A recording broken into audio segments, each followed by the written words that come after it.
when I got back from West Virginia. So where are they? Yeah, I used to,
Allegiance to the flag of the United States of America and to the republic for which it stands, one nation, under God, indivisible, with liberty and justice for all.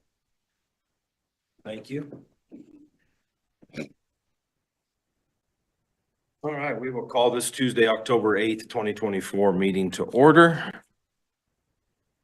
Chair will make a motion to approve the agenda as presented. second.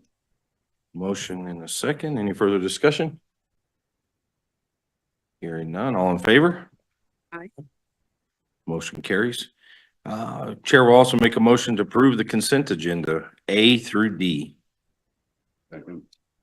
Motion and second. Any further discussion? Don't see anything that needs to be expounded on. So all in favor? Aye. Aye. Motion carries. All right, public comment. This will give you opportunity to talk about anything in the county that's going on or anything that you would like the commissioners to know. You can come to the front, state your name and where you're from and whatever you want to talk to us about.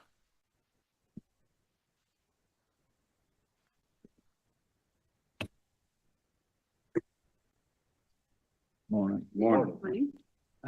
My name's Chris Potgieter. I own the Craig Auto Service, the Conoco gas station here in town. I'd like to ask the county commissioners what the plan is with the old courthouse property there and the parking lot next to it. And then, I guess I can elaborate. I was approached by, I think it was the deputy sheriff, so that's another issue that I would like to bring up, is the culture in your sheriff's department. I don't know if it stems from the commissioners down to them. I am closed on Saturdays. I was working on my private truck there. He approached me and he just told me, he says, you got till 4 o'clock this afternoon to move all the vehicles off the lot or we're gonna tow it. There's no explanation. He just told me, this comes from the higher ups. And I said, well, at least give me till Sunday. I mean, this is short notice. I don't work on Saturdays. My truck's broke down. So he could approach it much easier. I think for a business owner in town just to come and say, you know what? I do use that parking lot for broken down vehicles. All the vehicles that are parked there are licensed. So those customers do pay taxes. I figured that since the courthouse is no longer there, nobody's using the parking lot. I try and stay to the west side where there are 2 other businesses that use that parking lot. The one business next to me and then the thrift store across the street where their parking lot parks.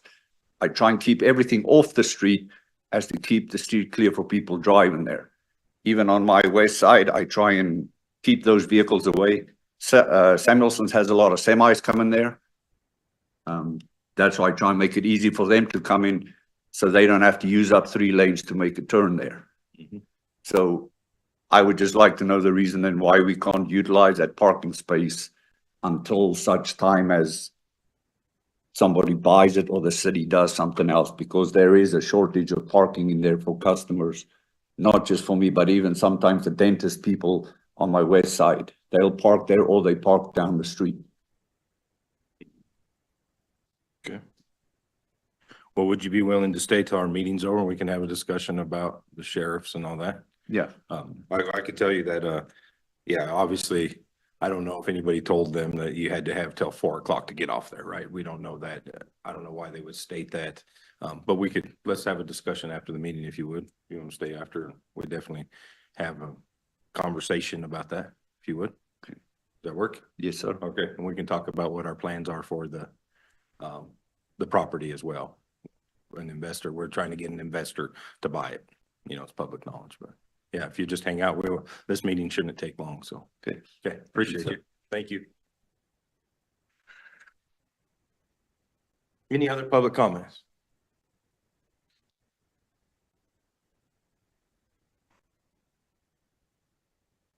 Okay, any general discussion from the commissioners? No. No. I think the only thing that I would state is that the commissioners will be heading to Grand Junction on Thursday to go to the courthouse steps to do a press release with other commissioners about opposing this ballot measure that's next on our agenda of 127. And so I think it's an important thing. Kind of rallied that from the CCI meeting. And so we are going to be heading down there Thursday and do a press release opposing ballot initiative 127. So I think it's a good move on our behalf for us. So, all right. Number 1 on our item here is Board of County Commissioners Resolution 2024-100. It's the opposition to ballot measure 127. And this is to try to exclude bobcat, lynx, and mountain lion hunting. This measure it's going to the ballot. And so it is the same concept of when they try to add wolves. We're trying to manage wildlife through a ballot initiative and not let the experts manage wildlife. And so what would we like to do here? Mr. Chair, I would move to approve Resolution 2024-100, opposition to ballot measure number 127, the prohibition of bobcat, lynx, and mountain lion hunting as presented today. Second. Motion second. Any further discussion? I think it's important also to note that when we have a vote like this, that there's a lot of voices that are involved that don't necessarily have the same impact to the people that it's wished upon or voted upon. Yeah, for sure. And we see that, so. Well, and for the record, I mean, one of the head guys of writing this lives in Moffat County, that owns the wild horse place. His name's all over this. And so I think this is something that, as a resident of Moffat County, that we are opposed to this for, I've not met anybody in Moffat County that's like, you know what, I think it's good just to never hunt them and let them come. And, especially ranchers, the ones that have to deal with this every day. So I think it's an important deal. And also I would say this is, I think it's October 18th.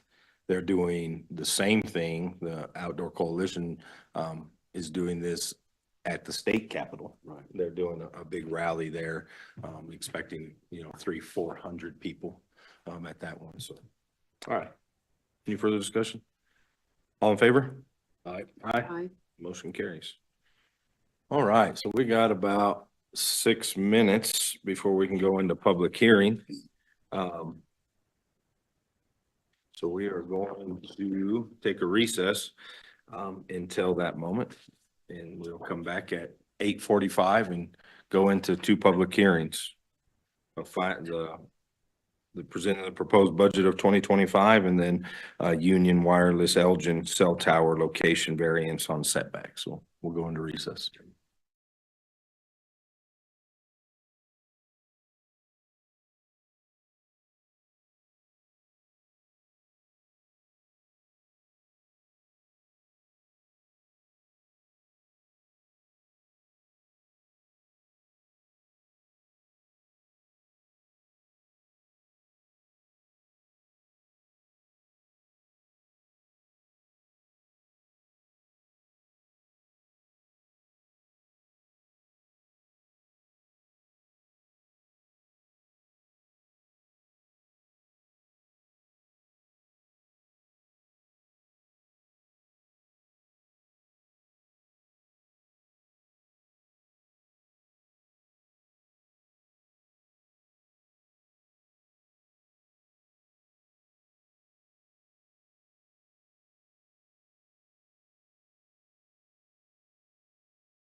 We'll come back into session. So let the record show for today's public hearing regarding adoption of proposed 2025 county budget, which was posted in the legal section of the Craig Press on Wednesday, October 2nd, 2024, posted on the Moffett County website and on today's agenda schedule for 8:45.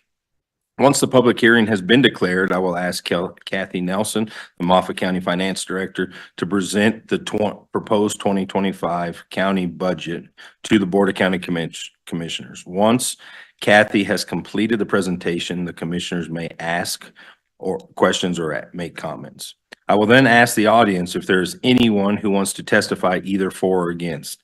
Any interested elector of Moffett County may testify once the public hearing has been declared and all the information has been presented. For those who want to testify, you will be asked to approach the commissioner, state your name for the record, and will be given 3 minutes to present your case either for or against. Erin Miller will be the timekeeper today. She will notify the Board of County Commissioners and the speaker that 20 seconds remain before their time is up. No decisions will be made during the public hearing. This is an opportunity for you to provide testimony in favor or in opposition of the proposed budget or proposed request.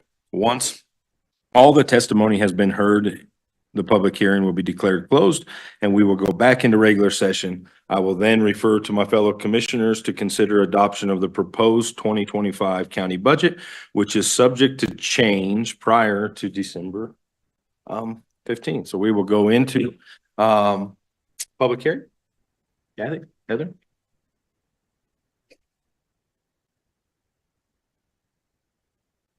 Good morning. Morning. So we are presenting the 2025 Moffett County proposed budget, which totals 144,186,034, which is 14,854,952, 11.49 increase than the 24 budget of 129,331,081. The budget is funded with revenue estimates and anticipated fund balances. One of the largest county's largest component is the Memorial Hospital, which we include in our budget, which totals 88,683,719. The Memorial Hospital budget expenses are still being discussed as ours. The remaining Moffett County budget without the Memorial Hospital component is 55,547,315, an increase of 3,470,006 or 6.3% more than the 24 budget.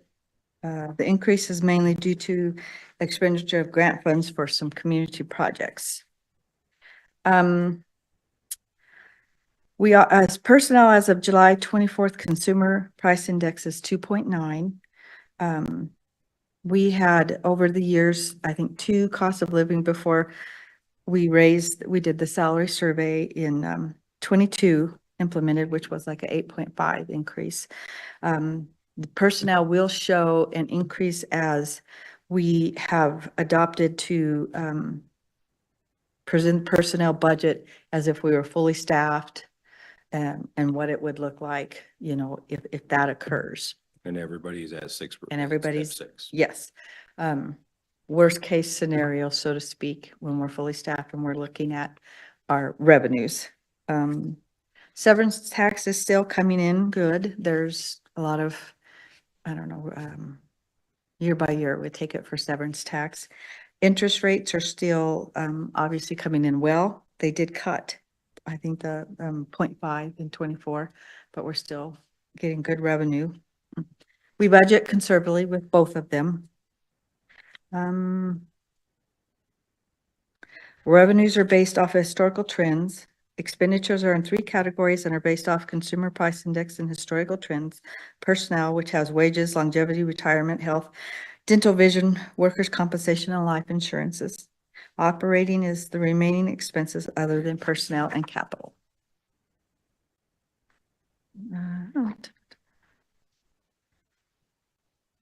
So do we have any questions?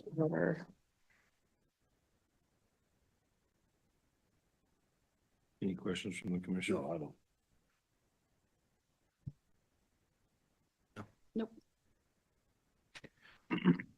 Out of that, 55 million, what is, employee, what is personnel?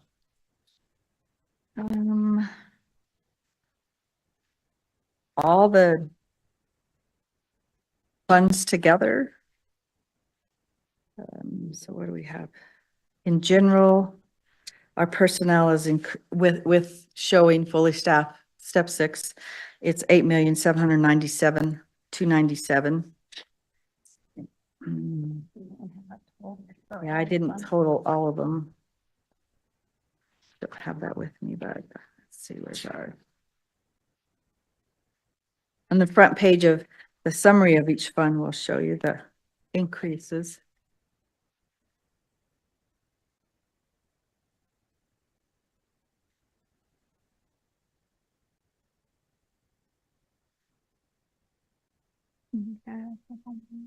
Right there, Round Bridge. Okay, road and bridges, personnel is 4,862,200. An increase from 4,731,920 with the adjustment with, being fully staffed and at 6, landfill, 449,600. Airport is 10,950. E911 doesn't have it.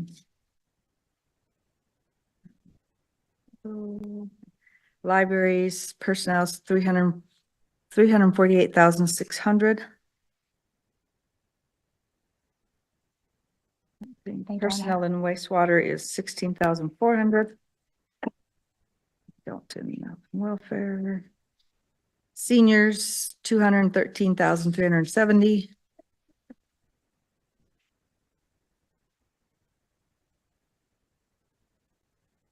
Tourism is 85,240. And when we're giving personnel, that includes their fringe Yep. and everything. That's just not salary, taxes and fringe. The jail is 2,065,600. Human services is 2,564,929. Public health, 405,926. Need to look at that. When you say jail, The that safety center. that including the sheriff's office too? No, the sheriff is included in general. So there's $2 million in personnel cost with, how many employees do they have? They're all of their detention deputies. The court security is considered part of the jail. The That would include, the master control operators, the lieutenant that's in charge of the jail, their sergeants, that are in, help with the detention deputies, all of those people. But yes, that's just the jail. Okay. And the last is Housing Authority, which was B Sunset 1 and Sunset 2, and the seniors is 283,300. so what was the senior at 213? That, is like the person who cooks for them, her helper that helps her, the housekeeping, the housing.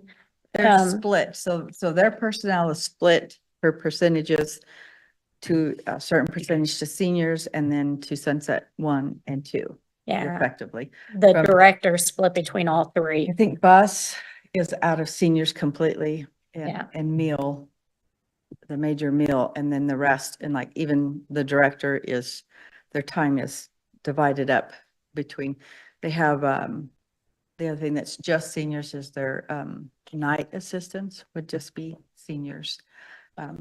The other part-time people that help would be divided between the three.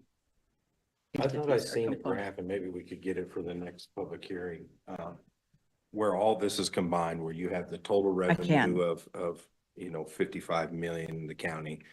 This is what. Would be- Revenue, Yeah, we this is have what- a No, graph. not right, but Oh, you have that. right? Personnel. Then you have, these are the expenditures, not broken up in each department, but Okay. here's $20 million in personnel here is cost, and just so the public understands that. Okay. you know, I Okay. think we think 55 million, or we see 144 million. We're like, man, what are they complaining about? They don't have no money. Then, well, yeah, but 22 million goes into this, and I think it would, if we can make We it, can add that. yeah, that would be Absolutely. just helpful, I think. And this one also is, like a condensed shortened version. Yeah, 100. Between the So, final, yeah. yeah. No, But we will get that information and present it before the final, Yeah, or that's with the perfect. final. appreciate it. Mhm. Okay. Any other questions?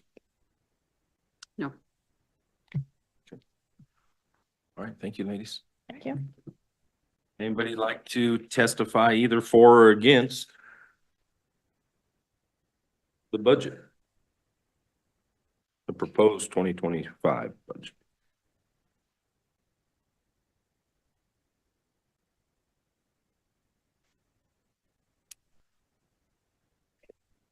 Until last time.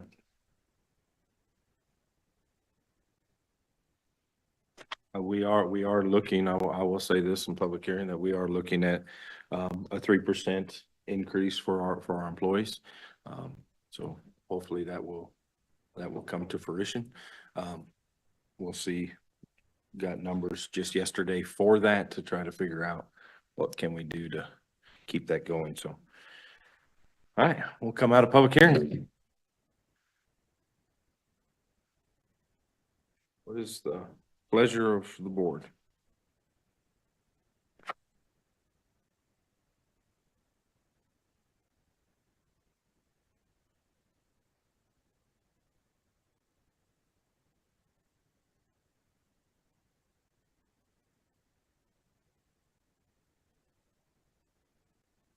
Don't jump at once.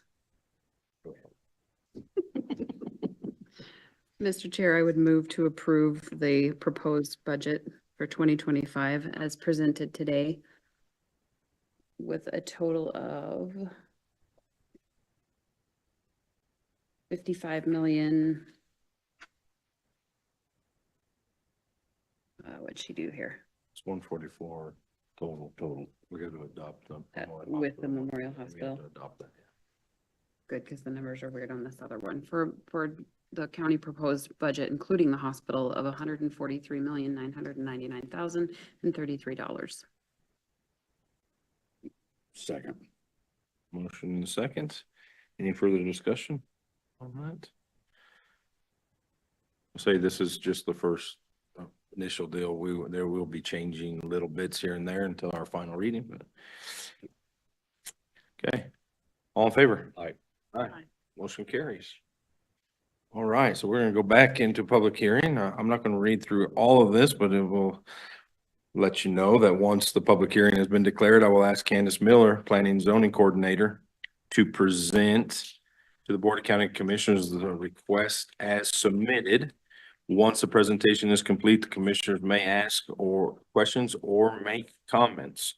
This all has been in the paper and on our website.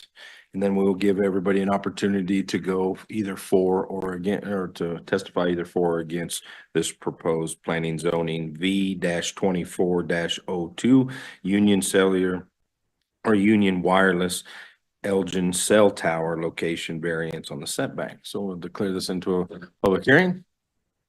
Ms. Miller? Good morning. Morning. So I have a request for variance. This is for a setback for a cell tower. The cell tower is existing. There's currently a site there with a 50-foot tower. Through some mandated updates and new equipment that needs to be added to that location, will require a 100-foot tower versus the existing 50-foot tower. Actually, I take that back. It's a 60-foot tower. They are currently their project site, so their fenced location, and their tower is roughly about 56 feet from a property line. There's no fencing up there. It's very remote location to the adjacent property in this area that's on Elgin's property.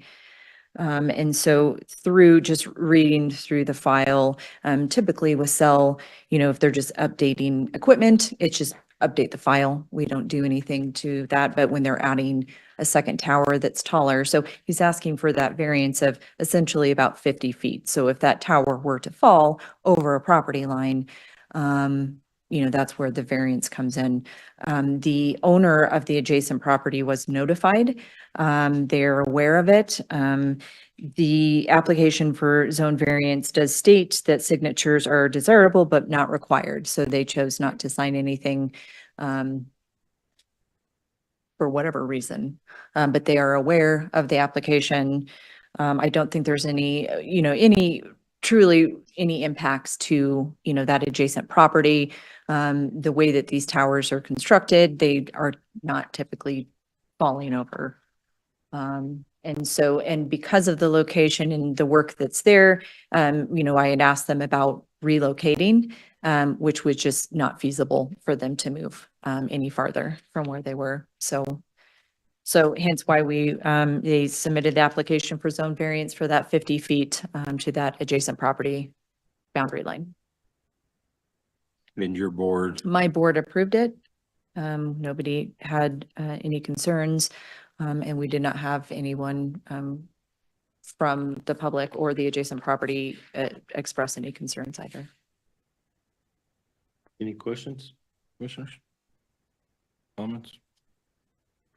I thought I read something in here. I can't find it again. If this ever comes to where it's not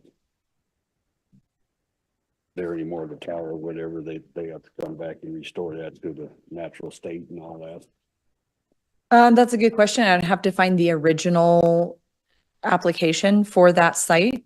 But I would assume so. So they made a deal, with the landowner on that parcel. So I would imagine, it's very much so that they would come in and remove, because they do have concrete work, fencing, they have some equipment on the ground as well as their existing tower, and they will have that 60-foot completely erected and working until the 100-foot is up, and then they'll retire the 60-foot.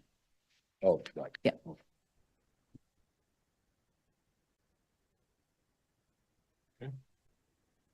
Any other questions? Okay. Thank you. Thank you. Would anyone in the audience like to testify either for or against plan, V-24-02, Union Wireless Elgin Cell Tower location variance on the setback? Last chance. Either say you're for or against it.